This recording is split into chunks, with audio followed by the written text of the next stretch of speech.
This week has brought one of the most heartbreaking waves of losses we've faced in 2025. Three major icons gone within just days. Beloved author Sophie Kinsella, genre-bending musician Raul Malo, and Spanish rock legend Rob Iniesta. These weren't just names.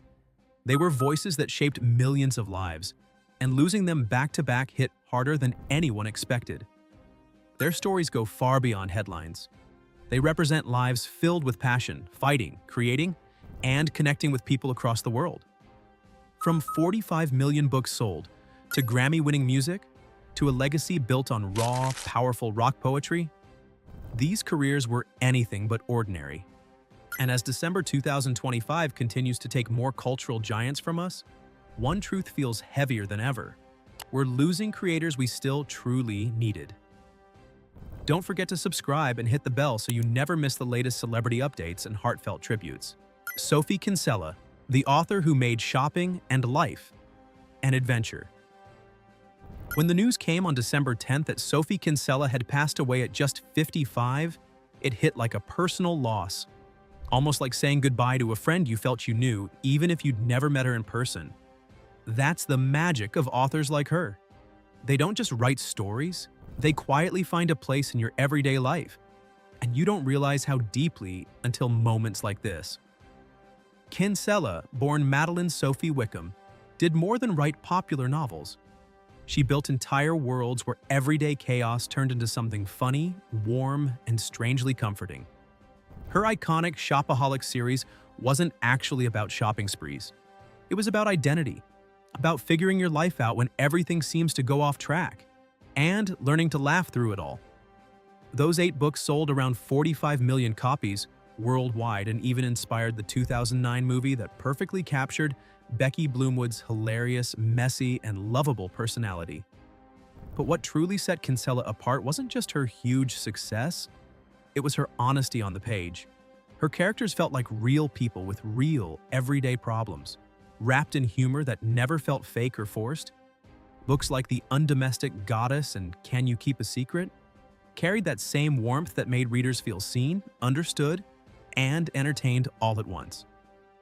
In April 2024, Kinsella shared something she had been carrying quietly: her battle with glioblastoma, an aggressive brain cancer diagnosed at the end of 2022. Even after revealing it, she didn't retreat from life. She kept living, creating, and inspiring until her final days. Her family's last message shared that her final moments were filled with family and music and warmth and Christmas and joy. And really, that says everything about her. Her legacy isn't just in millions of books sold, it's in the joy, comfort, and escape she gave to readers around the world. Raul Malo, Latin country's unclassifiable heart. The news from December 8th felt like a gut punch. With Raul Malo's passing, the music world didn't just lose another artist, it lost one of the rare visionaries who refused to play by the rules.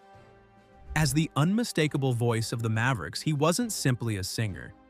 He was someone who blended cultures, genres, and emotions in a way that made labels feel pointless. Even if you weren't following his work closely, his influence was impossible to miss. Malo's rich, velvet-smooth baritone and his refusal to choose between country, rock, and Latin music created a sound that truly belonged to no one else. The Mavericks were unique because Malo insisted on staying true to what he heard and felt. And when the band reunited in 2012, after their split in 2000, they came back with even more fire, eventually taking home a Grammy in 2018 for Brand New Day in the Americana category. What makes his passing even heavier is knowing how hard he fought. After being diagnosed with colon cancer in 2024, Malo went through liver tumor surgery and chemotherapy.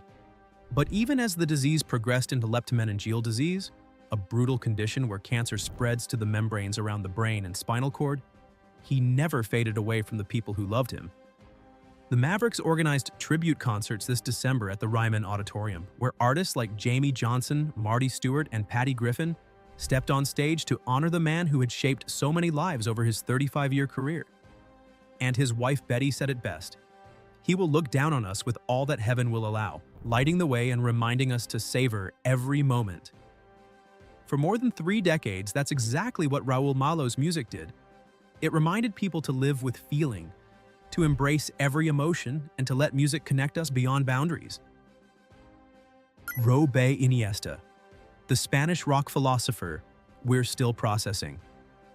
If Raúl Malo was the bridge between genres, then Robe Iniesta, the legendary founder and driving force behind Extremoduro, was the voice that spoke straight to the soul of Spanish-language music. His death on December 9th at just 63 sent a shockwave through Spain's music community, the kind of loss that's almost impossible to put into words unless you grew up with his songs in your bloodstream. Born Roberto Iniesta Ojea in Plasencia, Extremadura, Robe was never just another frontman. His own management called him the last great philosopher, the last great humanist and contemporary writer in the Spanish language. And when you look at the generations of artists he shaped and inspired, that description doesn't feel exaggerated at all.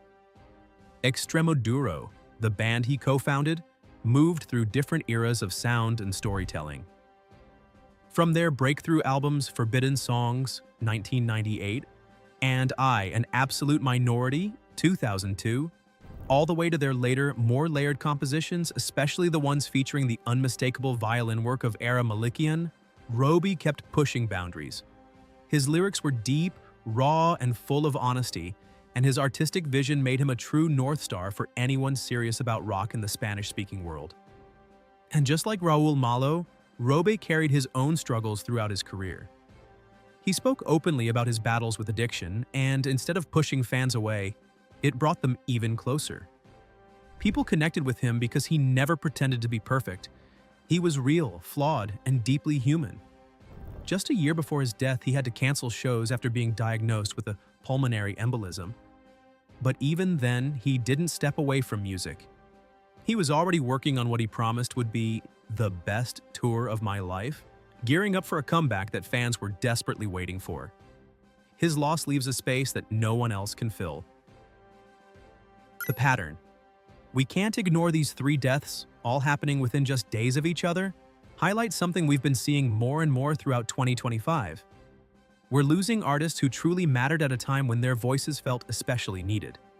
Kinsella's warm, comforting humor, Malo's fearless, genre-blending creativity, and Iniesta's raw, unapologetic artistry, these weren't small contributions. These were the kinds of voices that helped millions of people feel, think, and connect. And looking beyond just these 3, December 2025 has already taken several other notable names, from General Hospital icon Leslie Charlson to collaborators from Extremoduro, and so many others who quietly shaped culture in ways we sometimes don't fully appreciate until they're gone. Each loss comes with its own story and its own emotional weight. What these deaths really remind us is that the celebrities we follow aren't just performers. They become part of our emotional history.